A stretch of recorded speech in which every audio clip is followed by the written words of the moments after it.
Hey everyone, my name is Kyle Bender, and I'm going to be doing my Irreplaceable project on this set of dice for D&D. Um, if you don't know, I'm a huge D&D nerd. I have a D20 tattoo on my left arm, and it kind of acts as the main die you use for determining success and failure in the game. And what makes this particular set of dice irreplaceable to me compared to like any of the other sets of my dice that I have is that this set is the set I use for my new character Rook. He is an outlanderish type. He is a scholar.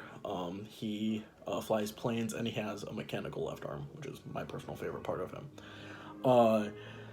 These dice also represent the first time where, during a session where we are, acting as our players, role playing, treating our interactions between each other as our characters. These dice saw the first time that I actually became so into my character and so emotional that I actually began to tear up and cry, which was really, it was a really weird experience for me. So I'm going to connect these to two ideas, but to explain, I'm going to also connect them on two different meta levels, essentially. The first one being between me and my roommate Drew, who is acting as the other person in the situation, and then my character and his father. So starting off, me and my roommate Drew have been friends for years. We went to the same high school. We lived together. So, we hang out a lot. And essentially, Drew is acting as my character's father in this game. And my character and Rook's father were both arguing with each other about money, family, and in general just having a familial argument.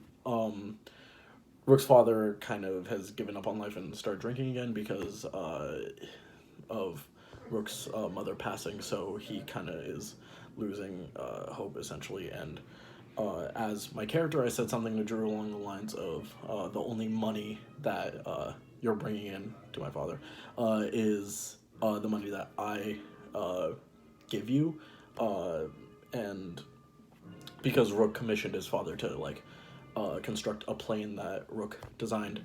And essentially this the look on Drew's face, the disdain and just kind of surprise at the disrespect really kind of broke into me and made me feel really vulnerable.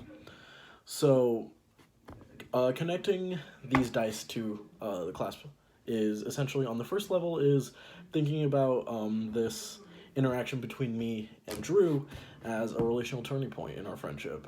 We every so often when we're talking about D&D, we kind of give each other a fist bump. It's like, man, that time where we were that session was really good. We really got into the characters, and it was really producing this emotional value that my other friends at the table really it kind of shocked them. So this would be since partners only agree on turning points half the time, this would be the half the time where we agree that was really awesome, because we still think about it as this time where it kind of reaffirmed our characters and our ability. And essentially these dice are kind of a representation of the building of our friendship. Going one meta level down essentially is thinking of Rook and his father's interaction as one of the steps in family dissolution. Rook is the main provider of the family, mostly doing so for the sake of his younger siblings, his sister, his brother, and then his baby brother. Essentially, Rook is not providing for the family for his father's sake, but because of the sake of the kids. The kids have taken on a lot more adult roles, so essentially Rook is kind of done with the relationship between his father, and this argument would essentially be one glimpse into the ongoing perceived conflict between the two parties. I really hope you guys liked this presentation and enjoyed. Thank you.